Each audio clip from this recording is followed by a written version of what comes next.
Trump, Ryan, has made it clear that they feel the president's handling of the economy and his health care plan have small businesses crying out for a change. More than half our jobs come from these small businesses. And what is the president doing? More regulations, more uncertainty, more borrowing, more spending, more taxing. As the convention gets underway, we want to continue our series of Small Biz Sounds Off with discussions with the people who actually run those small businesses. Evelyn Anderson is the owner of Asheville Playgrounds in Asheville, North Carolina.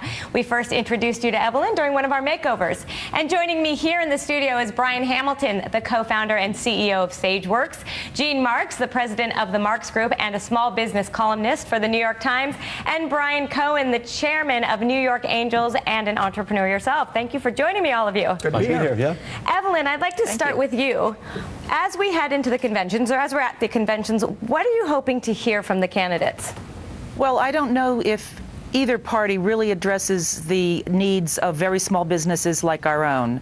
I think that we operate at a small scale, but I really would like to see support for the middle class, the people who buy our products. If people have more disposable income, I believe that they will be able to purchase more things, and that would support and help small business. And so, if I'm hearing you correctly, what you want to hear is, what is your plan for helping the economy? Yes, what is your plan for helping to bring the economy back to the way that it used to be in the 50s, 60s, and 70s, when there was a strong middle class, there was growth, there was real possibility in this country. Brian, have you heard anything from either side right now that is ringing true to you as a small business owner? This is actually going to help me. Yeah, it's really interesting. It's a great point. It's not just what the plan is, but get the plan out early and stick with it. The big issue right now for small businesses like Evelyn is they don't know what's going to happen. So, there's always politics in everything, and the Democrats are going to be Democrats, Republicans, conservatives. We know that. But what's the plan going to be? And give my business or give her business time to plan. That's the big issue. We're surveying these businesses all the time. It's the uncertainty. Hallelujah, the healthcare debate is over. I'm just glad it's over. Maybe it was good policy, maybe not, but do it early. That's the big issue. We talk a lot about uncertainty, and people don't know what to do in the face of uncertainty. About what? Very sophisticated people are running these businesses, 27 million of them, right? They know if taxes go up, their costs are going to go up. They know if there's healthcare legislation that applies to their business, their costs are going to go up. So in essence, it doesn't matter who wins. Just let me know what's going to happen. Well, I would say, look, when you run a company, we're surveying these companies all the time. We have a ton of data, as you know. In what you're doing, is it going to increase my sales or decrease my cost? It is simple. If it doesn't increase my sales, we hope it doesn't increase my cost. So it's not that the policy can be terrible, but I want to know early. That's what all of our survey results express. Right. You're shaking your head, Gene. Oh, no. I actually, I resist when we talk about uncertainty, because I just don't know whenever there was not uncertainty. So whenever I hear people saying, like, oh, we don't like President Obama and the Democrats because there's so much uncertainty around, and how can we do our business? I just think to myself, well, wasn't there uncertainty in the 50s and the 60s and the 70s too? There's always going to be uncertainty.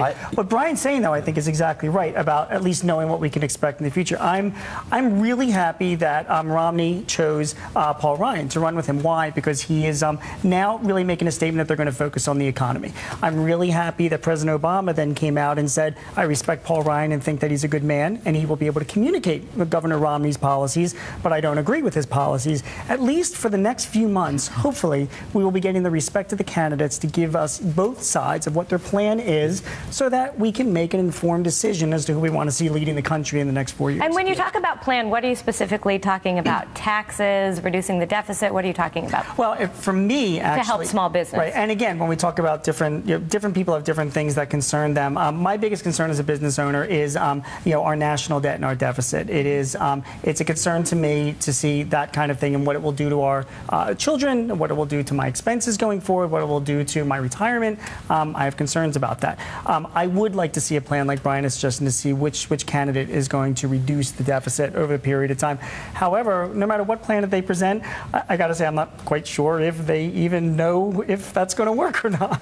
The only party I belong to is the Entrepreneur Party. It's not an issue of liberal, it's not an issue of Republican, it's nothing more than people wanting to be smart about starting new businesses. That's always been the lifeblood in America. Right. So I get really tired of hearing that if we change the tax system, somehow businesses are going to make more money.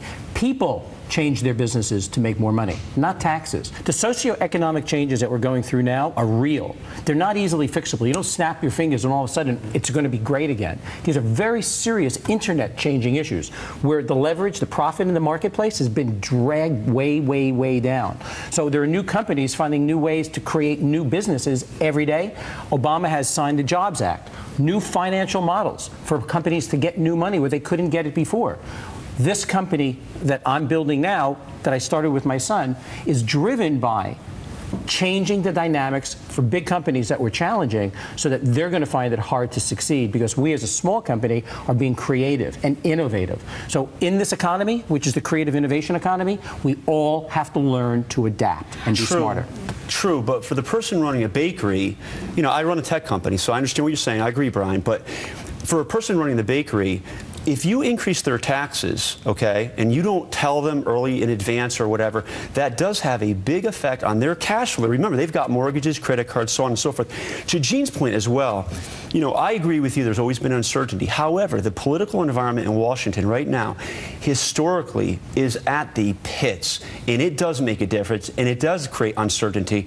It is really different now from 40 years ago or 50 years ago. Evelyn, is there one candidate right now who speaks to you more? Well, definitely I'm a supporter of President Obama. I hear a lot about cutting taxes on the Republican side, but it would not affect my personal taxes not being in the bracket that would be getting the tax breaks that the Romney-Ryan plan is proposing. So as a small what business, I do see. Oh, sorry, go ahead. As a small business owner, I want to know, not on the social policy, but for your business, why does Obama speak to you? Among other things, the health care act that he passed will help us as a business be able to afford through tax credits to small businesses that have employees and that provide health care insurance for them. That's one of the things that would benefit our bottom line. It would allow us to offer a benefit that would be of value to our employees when we get to have employees again, and that would also save us some money. I am looking forward to the healthcare exchanges where, as a small business, we'll be able to make purchases that are in line with the costs that very large businesses have. Brian, you speak to so many businesses across political lines. Do you feel like there is a movement towards one side or the other, or no? Are small businesses voting as a bloc? I don't think so. I really don't. I think it's going to be largely, not completely, there's going to be people in the middle, no question about it, but it's largely going to go along political lines, philosophy. One thing on Gene's point as well, though, I mean, I think it's really outstanding on the uncertainty issue. Until we get a handle on the deficit and our debt, we are a debtor nation right now. Do not think that people like Evelyn don't know it. Democrats know it, Republicans know it. We need discipline on debt, because what it does is it creates this umbrella effect on we don't have our house in order. And so that's very different as well. And frankly, I don't think either political party over the past 50 years has exercised discipline on that. That's a big issue. It really is. And we had spoken earlier, Gene, about this perception that you feel that the perception might be that the business community may react better to a Romney presidency. And I also have to say, JJ, is that I'm still not, persuaded that any one president makes a difference in the economy. I still don't know that a president can really change the way economies, because there's so many factors that impact any economy. But when you talk about perception, I speak to a lot of business owners. We have 600 clients in our company. I write a lot about small business. The overall perception, and it's not facts-based, by the way, it's perception-based, is that business owners tend to think that Governor Romney would be more amenable to the business environment, more pro-business than President Obama. And I'm not saying that that's an accurate perception or not, or that's true or not, but President Obama has just, by some of the rhetoric that he said and some of the things he's done over the past 4 years, has just created that sort of level of uncertainty, and that level of sort of fear in the business community. I just get the perception that if Romney was president, the business community would react more favorably to him than Obama. Whether that makes a difference over the next 4 years? Not really sure, but that's what I'm saying. All right, and Brian, you got the last word. Well, it's just that, the issue of uncertainty has never been greater now than ever before in this nation's history. I mean, Obama inherited so much of that uncertainty that no one knew how to react to.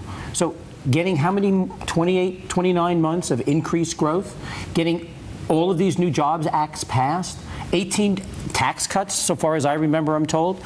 I think he's doing an extraordinary job under the circumstances. Well, we will all be watching very carefully to see if we get some really concrete plans coming out of these conventions and over the next few months. Thank all of you for joining me so much, and we will talk to you many more times in the next couple months. Thanks so much. Thank you. Thank you. This is a problem a lot of us founders tend to make.